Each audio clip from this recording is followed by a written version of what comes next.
حضرت ابو معجم ثقفی رضی اللہ تعالیٰ بڑے صحابہ میں ان کا شمار ہوتا تھا، لیکن بس وہ شراب کی عادت نہیں چھوٹتی تھی۔ ایک بات ذہن میں رکھ لیں، صحابہ محفوظ تھے، معصوم نہیں۔ معصوم صرف نبی کی ذات ہوتی ہے۔ صحابہ سے بعض گناہ ہوئے، اللہ نے دنیا میں ایسی معافی دے دی ان کو کہ اب دیکھیں ان کے ساتھ کیا ہو رہا ہے۔ حضرت ابو معجم ثقفی رضی اللہ تعالیٰ شراب کی عادت دیں گے۔ حضرت سعد نے امیر المومنین حضرت عمر بن خطاب کو خط لکھا کہ میں نے کئی دفعہ حد لگائی، کوڑے لگائے ہیں، ان کی عادت نہیں جاتی۔ حضرت عمر رضی اللہ تعالیٰ نے فرمایا کہ اب انہیں قید کر دیں، بیڑیاں پہنا دیں، جب تک یہ سچے دل سے توبہ نہ کر لیں انہیں آزاد نہ کیا جائے۔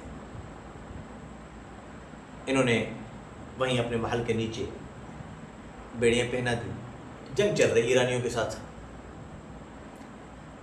اللہ کی قدرت دیکھے کہ ایرانیوں کا پلڑا اس وقت بھاری تھا۔ حضرت سعد اس جنگ کے امیر تھے۔ ایرانیوں کا پلڑا بھاری، ان کو بیڑیاں پہنی ہوئی، پریشان کہ یار یہ مسلمان کہاں جا رہے ہیں، کیا ہو رہا ہے، مسلمانوں کو شکست ہو رہی ہے۔ وہیں سے حضرت سعد کی زوجہ محترمہ حضرت سلمہ گزری۔ کہا سلمہ تھوڑی دیر کے لیے میری بیڑیاں کھول دو، اگر جنگ چل رہی ہے، میرا دل نہیں کہہ رہا کہ مسلمانوں کو شکست ہو رہی ہے، اگر تمہیں شہید ہو گئے تو تمہاری جان ہی چھوٹ جائے گی کہ شراب پیتا ہوں، یہ ہے وہ ہے، ہر روز تم درے مارتے ہو، جان ہی چھوٹ جائے گی۔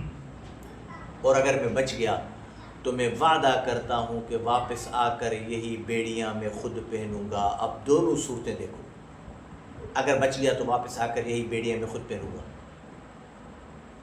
حضرت سلمہ نے پہلے تو نہ مانا، کہا کہ حضرت سعد ناراض ہوں گے، آگے چلی گئی۔ جیسے وہ آگے گئی تو انہوں نے شعر پڑھا۔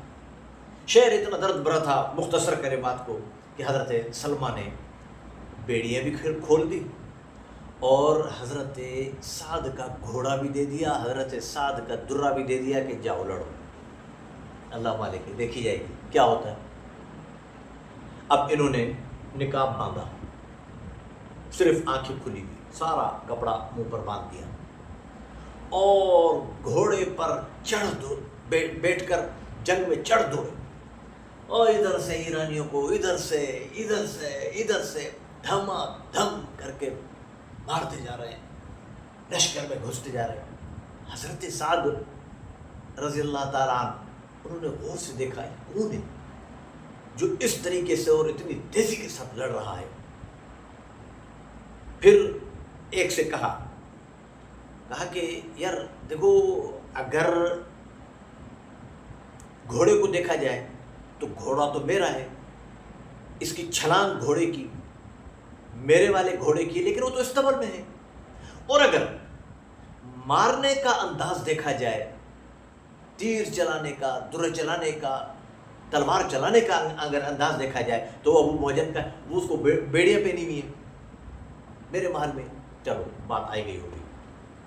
جب جنگ پوری ہوئی اور اللہ نے مسلمانوں کو نصرت اور فتح دی، اس صحابی کے طفیل انہوں نے جا کر وہاں جو جنگ کی، اب صحابہ اکرام بیٹھے، حضرت سعد بیٹھے، کہا یار دوسرے صحابہ بڑے بڑے، اس میں حضرت خالد بن عرفہ تھے، حضرت جریر بن عبداللہ، مغیر بن شعبہ اور دوسرے بھی کئی صحابہ اکرام بیٹھے۔ کہا یہ ہوا کیا؟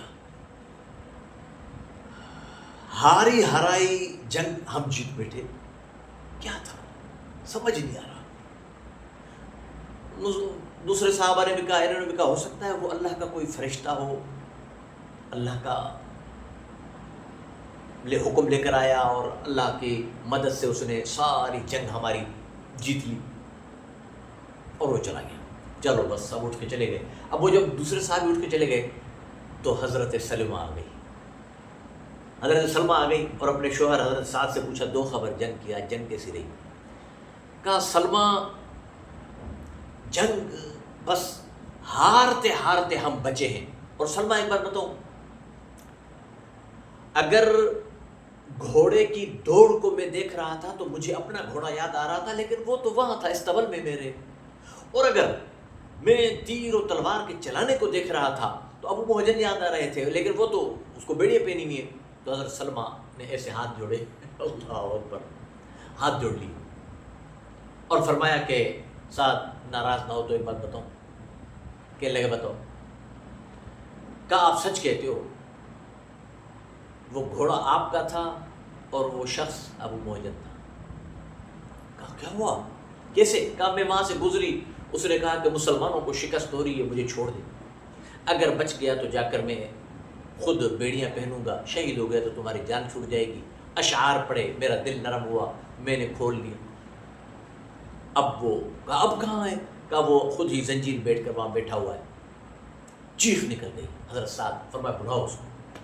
حضرت سعد نے گلے لگایا، گلے لگا کر رونے لگے. کہا ابو محجن آج کے بعد جو تو کر، تجھے میں کچھ بھی نہیں کہوں گا. اب ابو محجن کا جواب سنیں. کہا کہ اچھا اگر یہ بات ہے نا تو آج کے بعد میں نے بھی شراب کا پلہ چھوڑ دیا، کیونکہ پہلے میں اس ضد میں پیتا تھا کہ مجھے سزا نافذ ہوتی تھی. پھر 2-4 دن کے بعد مجھے یہ ذہن میں آتا یار لوگ تو یہ کہیں گے کہ تو نے شراب موچڑے کے ڈر سے چھوڑی، اللہ کے خوف سے نہیں چھوڑی. اب مجھے تو خود کہہ رہا ہے کہ تو جو کچھ کر، میں تجھے کچھ نہیں کہوں گا. اب مجھے خالص اللہ کا خوف ہے، آج کے بعد شراب کا منہ بھی نہیں دیکھوں. یہ ہوتے ہیں صاحب